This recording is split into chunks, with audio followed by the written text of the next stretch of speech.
Tapos FEU and UE will vie for that 5 and 6. Diba? Yun lang yung tingin ko dyan. FEU, UE, 6 and 7 pala. Kasi number 5 yung yung malalaglag doon sa dalawang ribbon eh. Yeah. Adamson number 5. or Ateneo for you, right? Oo. Yeah. So, tapos alam na natin ang nasa number 8. Napaka-depressing, Boss Brian. Kasi syempre magkakapit ba kayo, di ba? UE, FEU, UST. Imagine mo, wala man doon ang malakas this season, no? Talagang medyo may pandemic sila doon. Kaya nga. Hindi pa natin alam, yun nga, kung alis ba si, sabi ni Navs, si, pangalan nito, sa UST. Sinik? Sinik. Di ba? May offers sa overseas. Kung ako sa kanya, umalis na siya. Yeah. Pala, another, binabati ko pala si TJ. Customer yan, Ipalin Boba. May naman siyang tanong sa akin, ano tingin ko daw sa FEU? Bakit daw tinatrash talk ko sila? Ang problema ko sa FEU, Boss Fry, LJ would be a pro or would lead the Tamaraws at the end of the season. This is his last season, right? Yes, it is. Tapos, sino matitira? Sa core nila, it would be Patrick Sleep. Of course, yeah, he's probably a B minus or a B plus talent. And Joric ba yun? Bautista? Yeah, the Spitfire shooter. Yeah, Spitfire shooter, ISO guy, slasher. Tapos wala na. They don't have any player na magko-qualify as a core of a contending team. Torres is out already? Ako nga pala, si Cyrus. Okay, sorry. I forgot Cyrus Torres. But, yeah, Cyrus Torres is there. But, Juniboy. Juniboy? Ewan ko, dapat lumipat na si Juniboy. Mag-G-League na siya. Ewan ko, Juniboy, kung nakikinig ka, ayusin mo buhay mo, di ako bilis sa laro mo. Nandiyan. Yeah. Yun nga. Baga, wala silang core eh. Unlike Lasal, let's say, Nonoy, Nelly, graduating, di ba?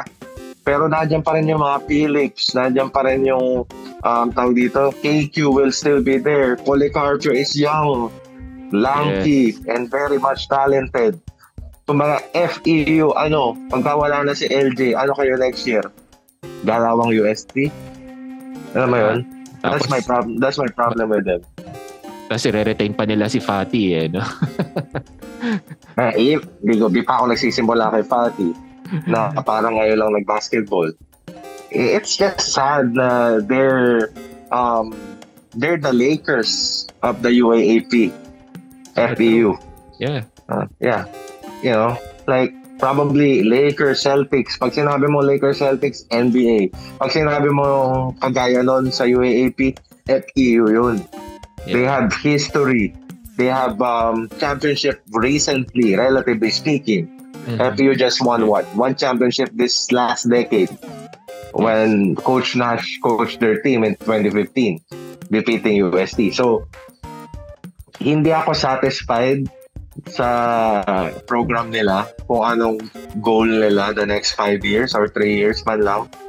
Unlike UE nga UE, they have the Dumont brothers, they have Remogart, diba? And Momoe. Yeah. One and done ba si Momoe? Hindi. I think he has 2 or 3 years in Momoe. See? Yung mga player na yun na binanggit ko, even Lingo. Those players are core players of a contending team. Kung gusto mo mag-champion, kasama yung mga yun sa plano mo. But FEU, they have 2 or 3 players that could be part of a contending teams, not even like key players of a contending team. So, in terms of the next 3 years, ang pinakamataas na ceiling, UE. And then probably I would put UST because nakagarahe ngayon si Paranada at si Portsky.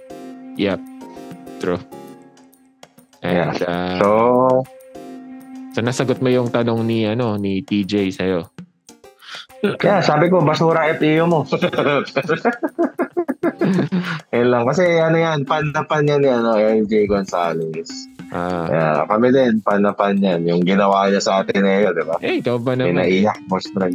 Isang, game winner. One hand. Parang Luka Doncic. Oo. Floater from the long distance. Yeah. Yun nga pala. Tawag dito. Yun. So, that's the summary of the ng recap ng first round plus pahapyaw kung anong tingin natin mangyayari sa second round, boss, right? Yes. May ma-i-add ka ba doon sa recap natin na tingin mong kapakita-kinabang naman sa mga UAAP fans sa patingin mo? Wala naman. So update lang sa injuries, no. So hopefully yun kasi na-expect natin sila Lasal will be at the Final Four, but Phillips is injured, I think. Tapos itong si UE is vying for a fourth spot or like Final Four spot. Pero wala na si what's his name? Si Afro Boy, si Cornrow. Yun. Yeah. Tapos si Fikes na. Paano ba si Fikes? Pinulikat lang? Yeah. I'm not sure yung kay Fikes, pero sure ako doon kay Looney. Ilam nila. Si Looney. Wala na siya this season. Yeah. Pa-surgery na sa stitch. Naunahan pa akong bumalik. And yan, si Enriquez. Well, kung ganyan lang din naman, I think it's gonna be a runaway for either UP or second best will be Lasal, I think.